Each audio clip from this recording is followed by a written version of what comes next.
There's nothing I'd rather do than work a 15-hour day. You need to not buy a fresh hoodie. You may need to move into a shittier apartment. I'm being dead serious. What I'm good at now, people are like, yeah, you're so right. I'm good at timing. Need motivation? Watch a top 10 with Believe Nation. Top 10, I got a top 10. Got my motivation high for my top 10. Gotta learn from the wise women and men. All my life, like na na na na. For my top 10, top 10, top 10, na na na na. This one's for my top 10. He's Gary Vaynerchuk, and here's my take on his top 10 rules of success, volume 17. Enjoy. Okay, let's kick it off with rule number 1. Have self-awareness. Outside of spending time with my inner family and closest friends, and outside of garage selling and watching the Jets, there's nothing I'd rather do than work a 15-hour day. You're self-aware, you know you. And I always have. This is why I shoveled snow and did lemonade, and I washed cars as a 7-year-old all day long on August 9th, because it's what I like. And I'm not gonna judge somebody who wants to work 9 to 5, be on 13 softball teams and play video games all day and make $42K a year. If she and he are pumped as they're equal to me, because I know a bunch of miserable billionaires and I know a lot of happy 55K a years and everything in between.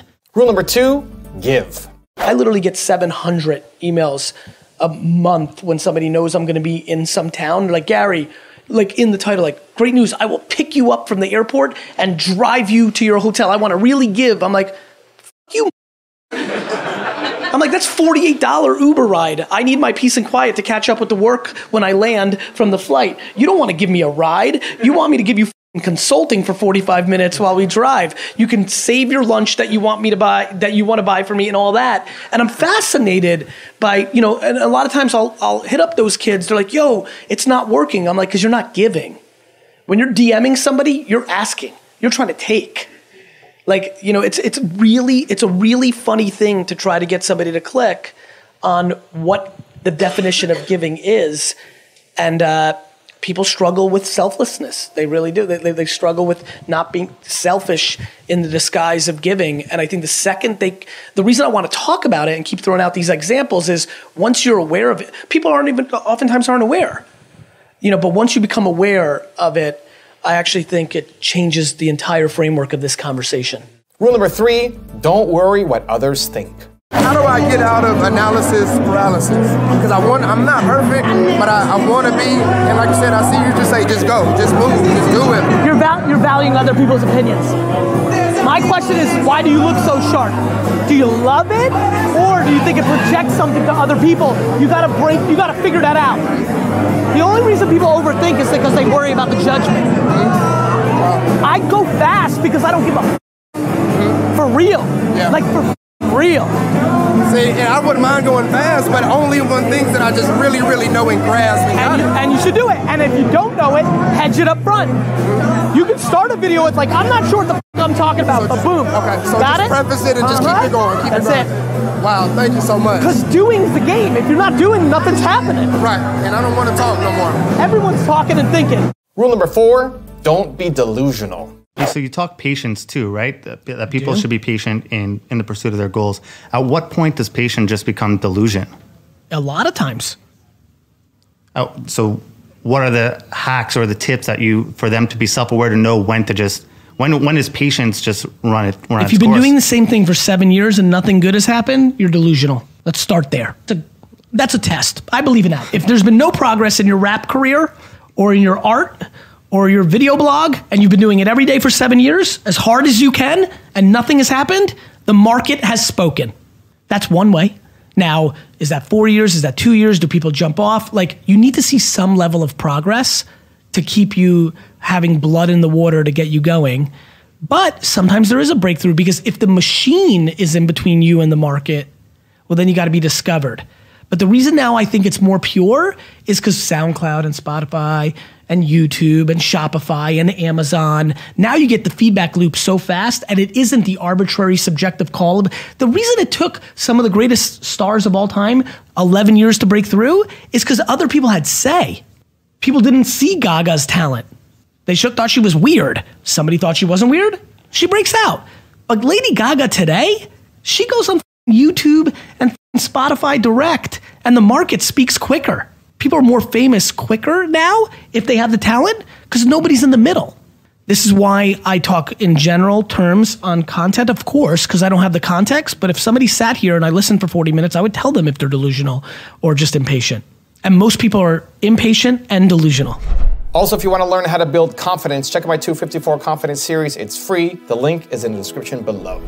The reason people aren't patient is they value other people's opinions too much. Rule number 5, chase happiness. If I can replace the word millionaire with happy, and I'm crazy, I think I can pull it off. What do you do, Gary, when, let's say you're at a location or you're at a point in your life that you're, obviously you need to pay bills, but you're no longer happy. What do you? You need to change your bills. Okay. You need to not buy a fresh hoodie. You may need to move into a shittier apartment. Okay. I'm being dead serious. One of the other conversations I'm having is change your bills. Okay. You know, if you're not happy but you got bills, why don't you look at your bills? Happiness. Happiness is key. No, dude, it's everything. Rule number 6, be honest. I think getting a sense of like, what are you actually up to is super important. Yeah. And if you're like, I love what I do, well then you should invest in that beast forever. If you're like, I just want some money and buy a home in Jamaica and live there, right, well then maximize it and squeeze it. Okay. And I think it's a very important thing. I just don't think most people know what they're doing. When I say know what they're doing, I mean macro. Mm-hmm. Like, why do you have this business? Correct. And it doesn't need to be a super complicated answer to your point. Is this a lifestyle business? Is this a legacy? Yeah. Is this, you want to make as much money as possible, flip it, and do something else? Right. Like, if you are honest with yourself and everybody around you, employees will work for you if you tell them that you're going to drive everybody into the ground and flip it, because some of them may say, well, I just need the paycheck, or they may say, oh, cool, I want to be flipped, or cool, I just want to watch her do it, and then maybe I'll do it. Like, truth really is good. It's really, really good. Rule number 7, take action. People like listening to your content and consume it. They like the feeling of being motivated, but then there's work that has to be done after it, and I don't think people like that feeling. Yeah, and I think that's why I talk about trying to find things you like, not making money the variable of happiness. You know this, like I make content that literally says, stop watching me, go do it. And then they go and watch somebody else that charges them for the information. So like, yeah, I mean, like people like consuming motivational content because they think they're actually doing something. I think it's like watching somebody else work out. Rule number 8, be good at timing. I will tell you the biggest thing that I've gotten better at, the lessons I learned as a kid, even though I was right, I literally built my dad's entire business strategy for Wine Library when I took over in 1998 on this is true, that by the year 2000, which was 24 months from then, everybody would walk into our liquor store with a phone and have technology that would give them the price of every product in the country in order of best price. And that's literally how I decided to sell everything at cost that anybody knew and then build up other brands. It was great because it really worked because we were the price leader of every wine anybody wanted. We still don't do that. It is now 2019. We have close-ish capability. We have that capability-ish. There is something called Wine Searcher. If you're a big wine buyer that aggregates, like it's there, but it's not one person will walk into Wine Library this year. Best Buy, where people look up stuff on Amazon, you know? So I was wrong about timing. What I'm good at now, people are like, you're so right. I'm good at timing. That's why I didn't bet on VR. That's why I don't bet on AR. That's why I don't bet on machine learning or things of that nature. I know every one of those things is gonna happen. The question is when. Rule number 9, learn to deal with negativity. I like reading my negative comments way more than my positive ones. I mean it. I mean it. And I don't think they're trolls and haters. I really don't. I think that they've consumed me in a context and I need to be thoughtful about what they're thinking. Now, I equally believe that if you're taking time to consume other people's content on the internet and then you have the energy to leave terrible comments, you're in a sad place yourself. You know, so usually when I read like, Gary Vee, you're a snake oil salesman, my first default is, okay, why did they interpret this content this way? But even before I go there, my alpha, even before that, my first default is like, I feel bad for that person. And rule number 10, the last one before a very special bonus clip, is turn adversities into strengths. I've only heard of you since like 3 days ago. Wow. Yeah. My friend sent me here. I'm actually not from a very good background. My dad is an alcoholic. My mom's a gambler. I'm trying to get out of that situation, right? I did poorly in high school because of my parents, right? So I'm trying to start out my life in terms of my career. If you say, I did poorly in high school because of my parents, there's something interesting. You may, in hindsight, in years to come when you get older, see it as a huge advantage. When I hear stories of that much adversity, the amount of people that I know that have gone on to shine, first of all, for you to be this young and have the aspirations to break through instead of dwell and be like, I got it's over, huge. Thank you. I think if you keep building on that, and like, I actually think being bad at high school is foundationally a core reason most people end up being successful.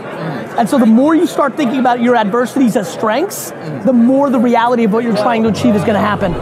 Now I've got a special bonus clip from Gary on how to market properly that I really think you're gonna enjoy. But before that, it's time for the 3-point landing questions. Let's go from just watching a video to taking action. Here we go. Question number 1, what adversity of yours do you need to turn into a strength? Number 2, what action are you sitting on that you need to do something about right now? And number 3, what does chasing happiness look like for you?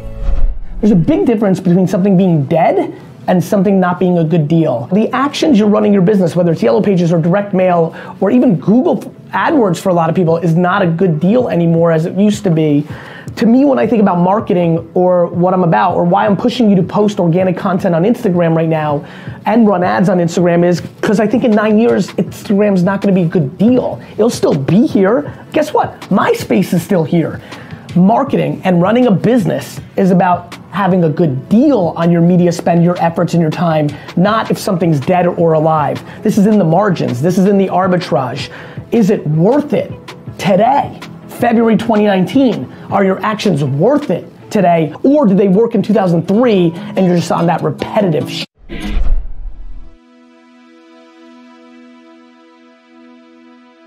If you want more Gary Vee, check out the first top 10 rules I made on him. The link is right there next to me. I think you'll enjoy it. Continue to believe, and I'll see you there. You need to bet on your strengths and don't give a about what you suck at. If you want this, if you want bling bling, if you want to buy the jets, if you want to do work.